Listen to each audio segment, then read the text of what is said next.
Gente, eu vou fazer um vídeo da tela do meu celular. Eu vou explicar antes aqui de que se trata, para não ficar muito chato o vídeo. Eu recebi de uma amiga a informação que eu perdi de que o presidente estava tentando retornar as atividades escolares a iniciarem pelos colégios civil-militares, né? E eu vou dizer, a minha amiga ponderou, e os professores de risco e tal? E aí eu respondi com uns áudios para ela, que eu gostaria de compartilhar com vocês com algumas ideias. Eu não sou profissional da saúde, eu sou professora de matemática readaptada, mas essa é o meu conhecimento, minha área de conhecimento. Mas eu tenho assistido muitos vídeos de profissionais da saúde colocando seus posicionamentos. Eu tenho feito muitas análises esses dias. Eu entro sempre naquele site que a gente, Covid Visualizator, eu acho que não sei como que se pronuncia em inglês, que a gente sempre, que eu acompanha diariamente os casos, o total de casos confirmados, a quantidade de mortes, de casos curados aqui no Brasil, na Rússia, onde eu tenho uma filha que mora lá. Eu sempre estou acompanhando em outros países também como é que está. E dessas análises eu tenho tirado algumas conclusões. E eu queria compartilhar com vocês, porque de repente, se isso for sendo divulgado, né? Quem sabe, eu vou filmar aqui o gatão para ele aparecer no vídeo. O gato que tá aqui. Se isso for confirmado, quem sabe seja uma boa opção, né? Porque nenhum país conseguiu até agora, com quarentena ou sem, evitar o contágio em massa. Então, de repente, o que está faltando é uma estratégia eficaz. Então, é uma ideia. É uma ideia. Quem sabe, né? Uma hora nós vamos ter que voltar. E eu vou deixar para vocês verem lá, apesar de eu não ser profissional da saúde, para vocês refletirem sobre essa minha ideia e compartilharem para outras pessoas que talvez concordem, né, fazerem chegar a alguém que possa decidir e resolver fazer dessa maneira.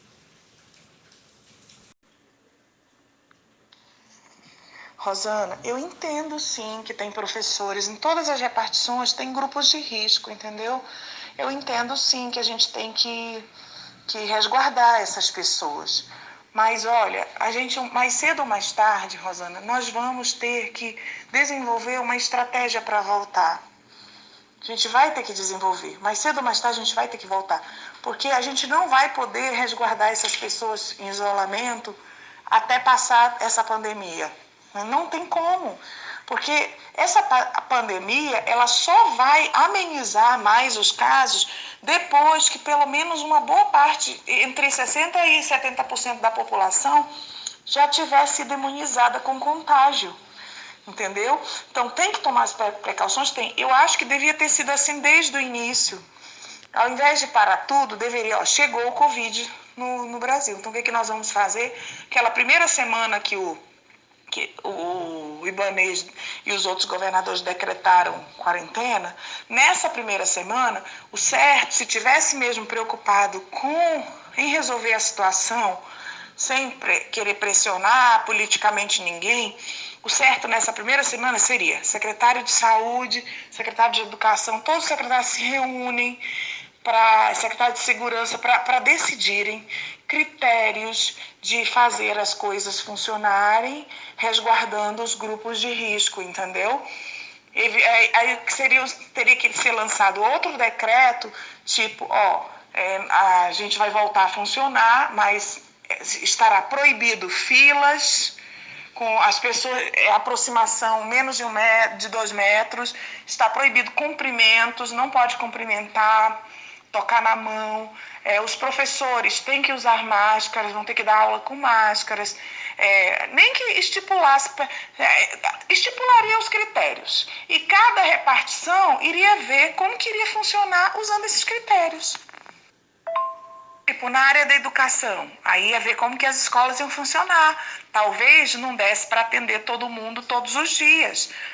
Talvez tivesse que tirar os intervalos e as saídas de sala tivesse que ser de 2 a 2, intercalados, sem aproximação, sem ter mais de uma pessoa dentro do banheiro, entendeu? A gente ia ter que reeducar a população até passar, mas não parar tudo dessa forma, porque uma hora vai voltar e vai ter contágio.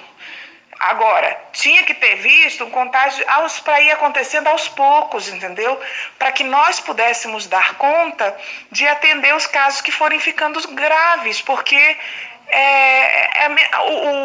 o país que teve maior percentual teve 12%. Então, a gente tinha que se precaver para que esse contágio fosse acontecendo gradativamente, porque assim da forma que está fazendo, esse contágio vai acontecer uma hora ou outra de uma vez só. Na hora que liberar esse povo que está todo fechado, vai ter contágio.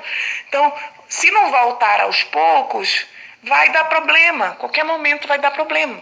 Era para ter pensado nisso desde o início, se tivesse de fato preocupado com a população, entendeu? Para poder fazer um negócio que realmente fosse eficaz, porque dessa forma é para causar mais problemas ainda do que nós já temos. Infelizmente, eu queria não estar pensando assim, mas por tudo que eu tenho visto acontecer nos outros países, não tem quarentena, não tem nada que vai evitar o pico. Vai chegar uma hora que vai acontecer o pico e vai ter uma contaminação em massa. Entendeu? E é isso, infelizmente. Nós já temos o tratamento, né? A hidroxicloroquina tem se mostrado eficaz. Então, assim, tem que desenvolver estratégias e não colocar o povo em pânico, parar tudo e fazer o povo ficar doente de outras coisas e fazer o povo ficar passando necessidade. Isso é um absurdo, gente. Esse povo não está preocupado com ninguém, não, quem faz uma quarentena maluca dessa. Então, é lógico que o presidente ele está tentando buscar estratégias para poder voltar a funcionar. Ele está tentando, entendeu? Buscar estratégias para isso, porque tem, uma hora ou outra vai ter que voltar e vai acontecer o contágio, vai. Só que pode acontecer o contágio bem mais lá para frente, quando o país estiver bem mais quebrado, com muitos outros problemas, porque até o próprio líder lá da OMS já falou que tem que se ponderar sim, essa questão do pobre que precisa trabalhar, essa questão dos alunos. Eu vou te mostrar um vídeo que a menina explica, entendeu? A fala do cara lá da OMS. Ele fala que os alunos não podem ficar também muito tempo sem ir para a escola, para não ficar sem o básico, sem alimentação básica e mais suscetíveis a abusos. Menina, tem uma série de questões. Se estivesse preocupado, mesmo com a população, teriam pensado em tudo isso, sabe? Mas fizeram uma coisa maluca, tentando colocar pânico na população para ter apoio. E os oportunistas se aproveitaram, né, de tudo isso, infelizmente. Deixar que uma hora ou outra, todos nós estaremos suscetíveis. Uma hora ou outra, nós ficaremos suscetíveis a pegar tanto o grupo de risco, quanto todos nós, infelizmente, né? Então, assim, nós não vamos ter como fugir. Ou com estratégia ou sem estratégia, pode demorar o tempo que for. Uma hora a gente vai ter que voltar a funcionar e nós todos ficaremos suscetíveis, infelizmente. É o que eu penso. Gostaria de não pensar isso, mas é o que eu penso. Eu falo uma coisa que eu esqueci de falar dessa vez. Eu sou fria em falar sobre esse assunto. Porque esse negócio de querer me aterrorizar com morte, se seu pai morrer, se sua mãe morrer, se você me aterrorizar assim com calamidade, tipo, quero ver se você vai ceder um respirador. Quando eu tento ser otimista, quando eu tento ser positiva, as pessoas tentam me pressionar. Eu quero ver se seu pai e sua mãe morrer, tentando me fazer levar a pensar na morte das pessoas que eu amo. Ou então elas falam assim, quero ver se você vai ceder um respirador para alguém, se ficar em caso grave. Gente, eu sou fria em tratar desse assunto. Esses sensacionalismos não funcionam comigo. Eu não tenho medo de morrer. Eu tenho tido notícias de morte dos meus tios que estão na idade dos meus pais, há uns 3 anos atrás, na família, gente nova também no trabalho. A morte, para mim, ela é lucro, como dizia Paulo. E o viver é Cristo. Para mim, Paulo dizia, morrer é lucro e o viver é Cristo. Então essa vida para mim ela tem só o propósito de fazer a vontade de Deus.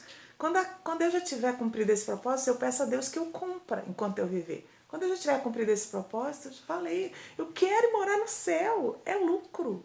O meu objetivo aqui nessa vida é acumular tesouro no céu. Eu tenho paixão por morar no céu. Eu já fui casada há 28 anos, tenho 2 filhas grandes, vivi muitos sonhos meus, sou funcionária pública. Então, assim, eu sou muito realizada. Mas isso aqui para mim é passageiro. O meu objetivo é o céu. Por isso que eu sofria ao falar de morte, desse assunto. Porque para mim Deus está no controle de tudo. Nada acontece sem a permissão dele.